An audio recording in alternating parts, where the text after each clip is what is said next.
अच्छा चलो, मुझे सबसे पहले तो नीचे कमेंट बॉक्स में फटाफट से बताओ कि अभी आप ये वीडियो कहाँ पर खड़े होके देख रहे हो, कहाँ पर बैठ कर देख रहे हो, एग्जैक्टली आपकी पोजीशन क्या है जब आप ये वीडियो देख रहे हो। फटाफट से नीचे कमेंट बॉक्स में बताओ। जैसे कि मैं वीडियो बना रही हूँ और मैं इस चेयर के ऊपर बैठी हूँ, I am sitting on the chair, और मैं एक कमरे के अंदर हूँ, I am in a room. तो ऐसे ही अब आप भी अपनी पोजीशनिंग बताओ, क्योंकि यही हमारा आज का टॉपिक होने वाला है, प्रीपोजिशंस ऑफ प्लेसेस, जहां पर हम बेसिकली उन वर्ड्स की बात करते हैं जो हम यूज करते हैं अक्सर अपनी पोजीशन और अपना प्लेस बताने के लिए ही। मैंने पिछली वीडियो में ये सारी की सारी चीजें बहुत डिटेल में एग्जांपल्स के साथ में डिस्कस करी हैं। अगर आपने वो वीडियो नहीं देखी तो इस आई बटन पे जाकर फटाफट से उस वीडियो को सबसे पहले विजिट कर लो, क्योंकि वहां पर मैंने सारी चीजें एग्जांपल्स के साथ बहुत डिटेल में समझाई हैं।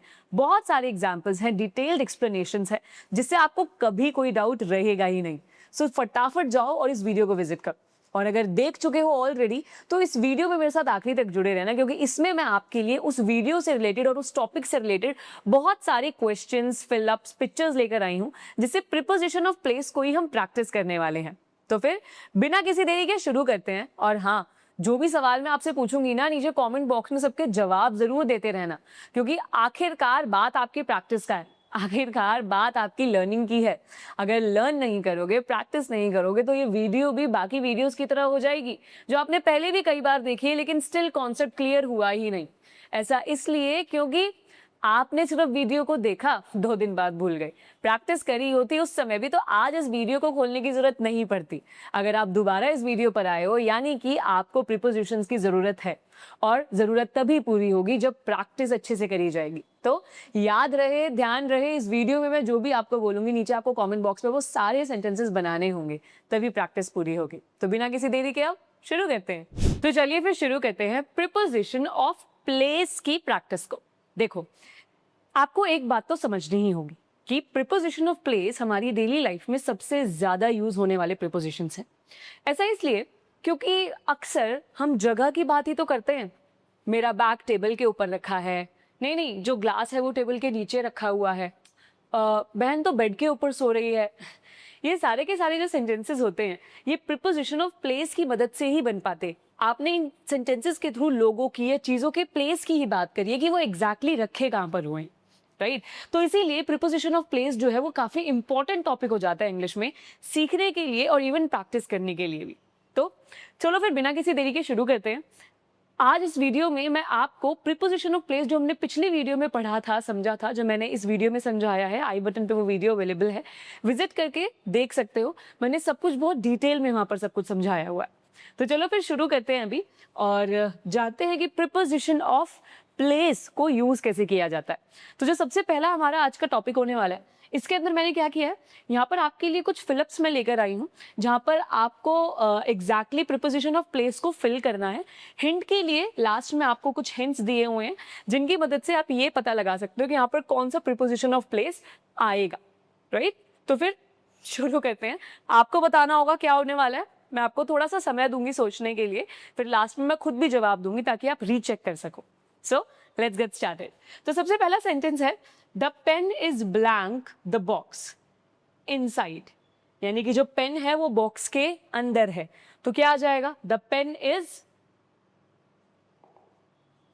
इन, the pen is in the box, box के अंदर है, इन। ऐसे ही next, the laptop is blank the table touching the surface, यानी कि जो लैपटॉप है वो टेबल के सरफेस को टच करके रखा हुआ है, यानी टेबल के ऊपर है। तो यहां पर कौन सा प्रीपोजिशन आएगा बताओ। करेक्ट, सरफेस को टच करके रखा है तो ऑन आ जाएगा ना। The laptop is on the table, the laptop is on the table. We are waiting blank the bus stop specific point, यानी कि हम जो है आपका बस स्टॉप पर इंतजार करें। अब यहाँ पर उन्होंने क्या कर दिया, एक स्पेसिफिक लोकेशन बता दी ना, कि इस लोकेशन पर आपका इंतजार किया जा रहा है। तो उसको बताने के लिए हम किसका यूज कर दें, करेक्ट, हम यूज करते हैं एट का। We are waiting at the bus stop, हम बस स्टॉप पर आपका इंतजार कर रहे हैं। The cat is sleeping blank the chair underneath, यानी कि जो बिल्ली है वो टेबल के, सॉरी चेयर के, जो बिल्ली है वो चेयर के नीचे सो रही है। तो यहां पर क्या हो जाएगा, एग्जैक्टली यहाँ पर यूज किया जाएगा अंडर का. The cat is sleeping under the chair, यानी कि जो चेयर है उसने कैट को पूरे तरीके से कवर किया हुआ है, राइट? इसीलिए हमने अंडर का यूज किया. Next, the fan is blank our heads. जो पंखा है वो हमारे सर के ऊपर है, हाइयर देन अस, हमसे हाइयर पोजीशन पे. तो बताओ यहाँ पर क्या आ जाएगा?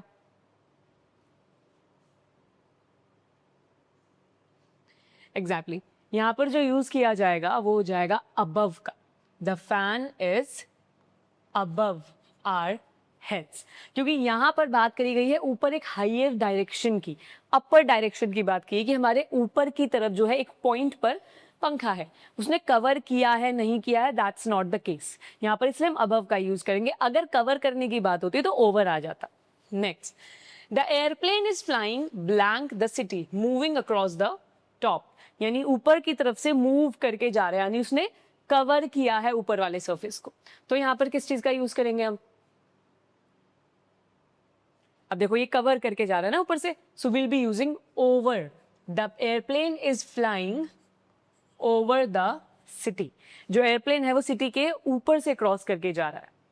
Next, my shoes are blank the bed next to, यानी कि बेड, जो बेड है उसके साथ में, नेक्स्ट टू मतलब साथ में शूज रखे हुए हैं. तो आप क्या तो यहाँ पे सिर्फ नेक्स्ट टू भी लगा दोगे तो भी सेंटेंस सही है. My shoes are next to the bed. या फिर एक और यूज होता है जो मैंने बताया था कल की वीडियो में, याद करो. Right, beside. My shoes are beside the bed. My shoes are beside the bed, या फिर next to the bed भी हो सकता है. Next, the dog is sitting blank the tree at the back of, यानी पीछे, पेड़ के पीछे जो है वो एक डॉग सोया हुआ है. तो आप चाहो तो at the back of भी लगा सकते हो. The dog is sitting at the back of the tree. या फिर एक और वर्ड होता है जो मैंने कल बताया था, वो क्या होता है? Correct, behind. The dog is sitting behind the tree. पेड़ के पीछे कुत्ता बैठा हुआ है. Next, the teacher is standing blank the class facing the students. यानी बच्चों को फेस करके जो है टीचर खड़ी हुई है, सामने खड़ी हुई है. तो सामने के लिए क्या लगा देते हैं? मैंने दो यूजेस बताए थे आपको. तो क्या हो जाएगा बताओ यहाँ पर? The teacher is standing. देखो दो यूजेस हो सकते हैं, इन फ्रंट ऑफ भी हो सकता है और ऑपोजिट भी हो सकता है. So the teacher is standing in front of, in front of, या फिर ऑपोजिट भी लगा सकते हो. The teacher is standing in front of the class, the teacher is standing opposite the class. दोनों का ही मतलब सामने होता है. Next, the children are running blank the playing ground all around, यानी कि जो बच्चे हैं वो प्ले ग्राउंड के आसपास जो है वो दौड़ रहे हैं. तो आसपास वाली जगह के लिए क्या यूज करते हैं? मैंने कल आपको लास्ट में सबसे एक प्रीपोजिशन पढ़ाया था, वो यही था, around. The children are running around the playground, यानी आसपास, आसपास घूमना, आसपास होना, मौजूद होना. So the children are running around the playground. Clarity मिली अभी? So this is how we use it, जहां पर आपको ये सारे प्रीपोजिशंस यूज करने होते हैं. इसके अलावा मैंने कुछ और प्रीपोजिशंस भी आपको बताए थे, जैसे बिटवीन, अमंग, उसके फिलअप्स इसमें नहीं थे. बट आगे आने वाले जो हम एक एक्सरसाइज करेंगे उसमें मैं कोशिश करूंगी कि सारे के सारे प्रीपोजिशंस को हम कवर करें. So this is how we use between, among, और बिफोर आफ्टर भी हम यहाँ पर यूज करते हैं. वो मैं आपको आगे बताती हूँ किस तरीके से. तो देखिए अभी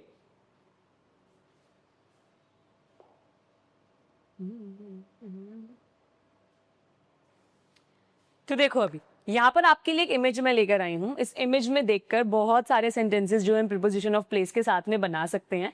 किस क्या चीज़ के ऊपर क्या रखा हुआ है, ऊपर की तरफ क्या है, नीचे क्या है, बीच में क्या है, ये सारी चीज़ें, ये सारे सेंटेंसेस हम इस प्लेस को देखकर, इस पिक्चर को देखकर साथ में बनाने वाले हैं. और हाँ, आप लोग भी मेरे साथ सेंटेंसेस बनाइएगा. और हाँ, नीचे कमेंट बॉक्स में सेंटेंस लिखना बिल्कुल नहीं भूलना है आपको, क्योंकि नीचे कमेंट बॉक्स में जब सेंटेंसेस लिखोगे तभी आपकी प्रैक्टिस असल में मायने रखेगी और आप वाकई में असल में प्रैक्टिस कर भी पाओगे जब नीचे कमेंट बॉक्स में सेंटेंसेस लिखोगे. तो जो भी मैं सेंटेंसेस यहाँ पर आपको बोलूँगी आपको वो साथ ही साथ कमेंट बॉक्स में भी लिखते जाना। और अगर आपको ऐसा कोई सेंटेंस लगता है जो मैं भूल गई हूँ इसको देखकर पर आपने पकड़ लिया है तो उसको भी नीचे कमेंट बॉक्स में ज़रूर लिखना। पर हाँ, इस पिक्चर में जो भी समझ आ रहा है वो सेंटेंसेस ज़रूर बनाइएगा। तो चलिए शुरू करते हैं। तो जैसे देख सकते हो बहुत सारी चीज़ें हैं। शुरू करते हैं इस लड़के से।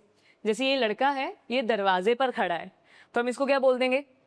The boy is standing at the door, at the door. या फिर आप ये भी बोल सकते हो दरवाजे के पीछे खड़ा है, तो behind the door. The boy is standing behind the door. अच्छा, इस टेबल के ऊपर क्या क्या सामान रखा है? आप देखो सारी चीजें टेबल को टच करके रखी हुई हैं, तो हम क्या बोल देंगे? The books are on the table, the pen holder is on the table.